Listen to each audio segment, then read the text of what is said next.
A new year just started. Happy New Year, everyone. And I brought back Lauren from the first ever episode of these highlight videos. We look at some highlights from the old year. We had some ProQuest season, Seattle, Hong Kong. A lot of stuff happened. Yes, sir. So... lots of good stuff to pick from. And looking forward to some bangers you picked out. Yes, let's dive right into it. Hard lessons are going to be learned last year. So one of them is you don't start your turn with a pulping if you play against someone who has a base on the mountain on the field.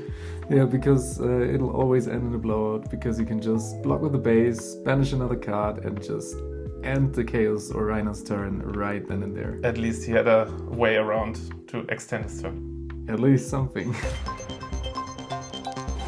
Though one thing we definitely saw a lot of last year were Cindra games, especially Cindra against Vynnset games. But here we're seeing our newly crowned world champion rocking his world champion Cindra and playing one of the most cool turns you can do, probably. I called it Cindra all reduced because he's pitching no card, no resource whatsoever, not even with his chess piece, and everything was for free. And I was looking at it like 3 or 4 times. So why is all this a one-costed attacks? The daggers cost nothing because of the Wrath, and the Art of Dragonfire reduces the attacks. It was like, it's one of those are the turns that feel or felt now the most broken in this deck.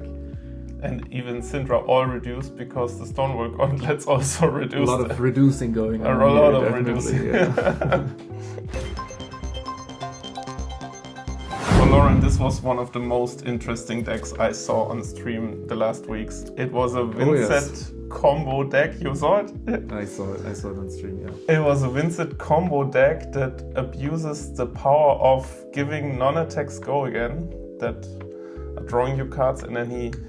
creating a lot of action points with the Eloquence interaction and the Blood Dead Shadow non-attacks that just all gain you an action point when you play them in response to the Eloquence popping. And this dice you see on top, like quite small, but he's counting, his storm count is how many non-attacks he played, and then he is lining up all these Rift Bounds and like played another one, and then he, with 4 action points remaining, attacks with... You can just see them laying there, 5 Rift Binds in total. Yeah, and everyone gets one, plus 10. Yeah, it's like every single one of them is like coming in for 13, 14 or something like that, which is so crazy. Yeah, this is 13 now, and then he flashes in another non-attack, and it pumps it up to 14. Gives you like a little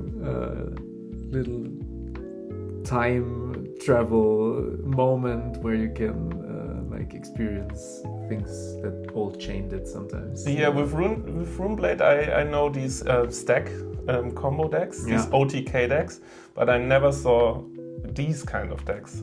That's pretty cool. That's honestly crazy. Yeah. Something you can bring to the armory, definitely. Yeah, 14, 12.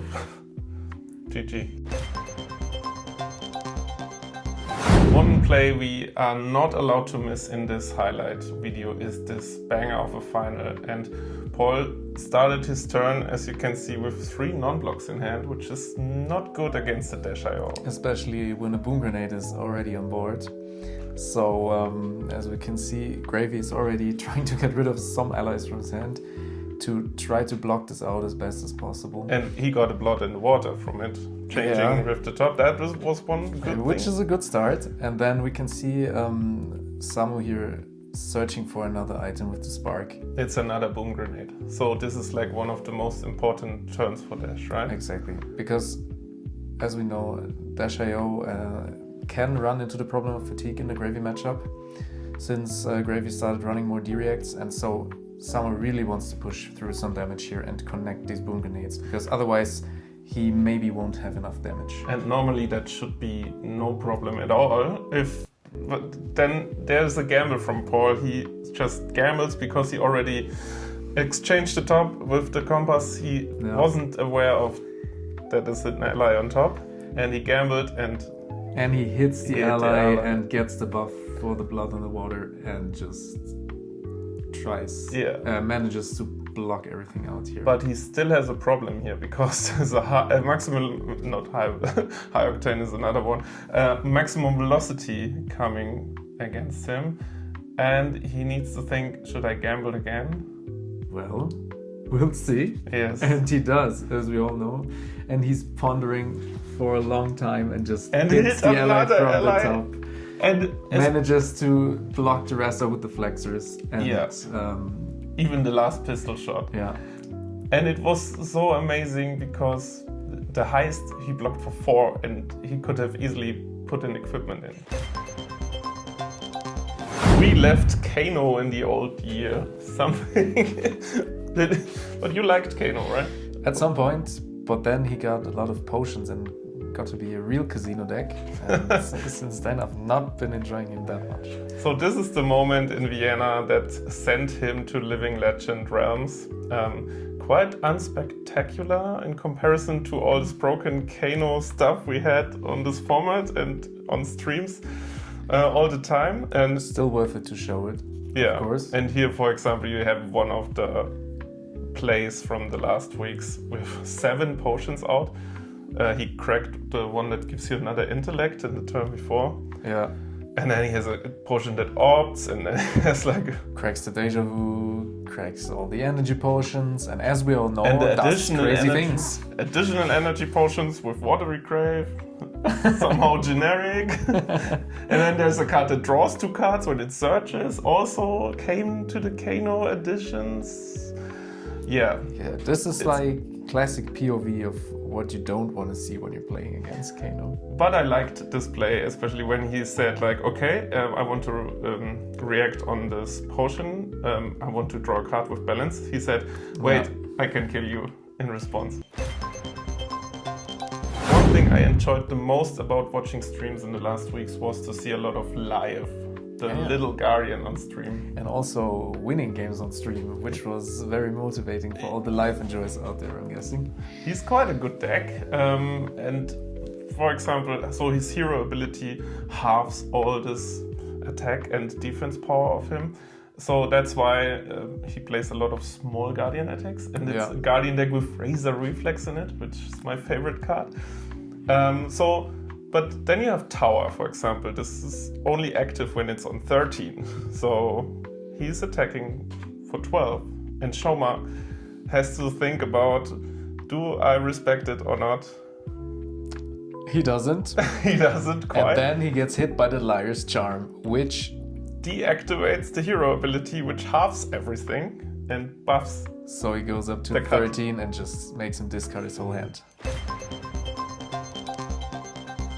So if you're on 3 live like Simon Nielsen here is, you have to consider how you block a Dawnblade, because Dory has a lot of attack reactions and buffing the sword she attacks with. Normally not a big problem when you have a lot of ward on board. Yeah, but you have 8 ward on board, that should be no problem. But there's something. The silver bullet called Jagged Edge. Jagged Edge, which would destroy every ward there is on the table without even preventing 1 damage. Exactly, but Simon has the perfect answer and blocks 9. Before 2 D-reacts. I saw that, I thought Richard has it. But that was a total block out. Blocked out the silver bullet. Okay, next up we have some honorable mentions you picked out. Yeah. Looking forward to see what you got there. But it wasn't there the first time we had this highlight video, which you can see new over there.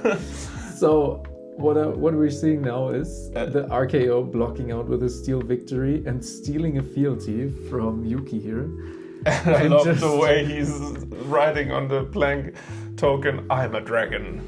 And yeah, being ready to block out the snatch perfectly with the fiddlers even to extend his lead even further. And what we are now seeing is a KO underhanded cheat resolving a Draconic CNC, which is just for the emotional damage, you know. Also part of the last 3 months of on-stream gameplay was the World's Championship in Philadelphia. And we had a quite mixed format of CC and Living Legend, and we saw a lot of broken turns.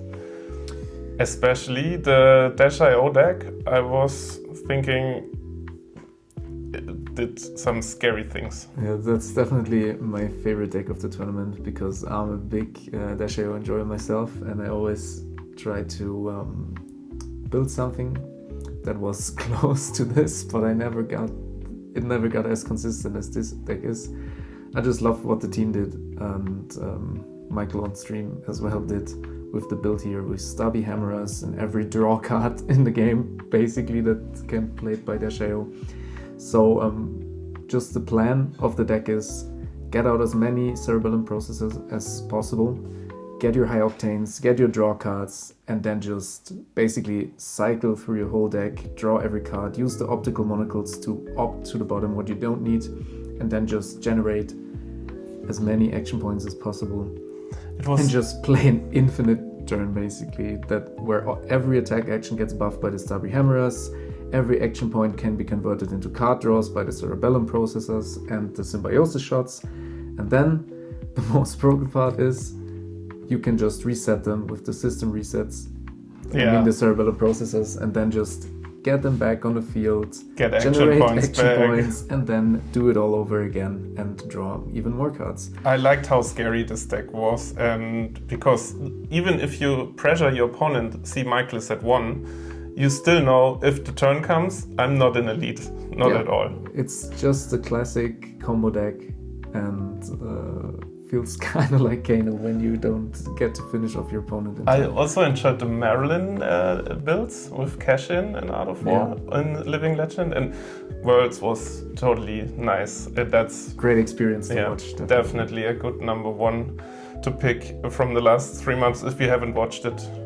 All the matches we watched here are linked in the description down below, and thank you for watching. Thank you, Lauren, for joining again. Of course. When will be the next time? So normally every 3 months, like a quarter, but I saw the coverage increasing so much in Flesh and Blood. Yeah, definitely. Which is a very good sign. Like ProQuest coverage, a lot of small game stores. Yeah, it's nice to see all the smaller stores hosting tournaments that are also streamed, which is nice, just to get as much like content or information on what's going on in different parts of the world. Yeah, very so nice to see. Definitely not a weekly thing yet, but maybe we will get to monthly or so in the future. Please subscribe to see that. And see you next time. See you next time, guys.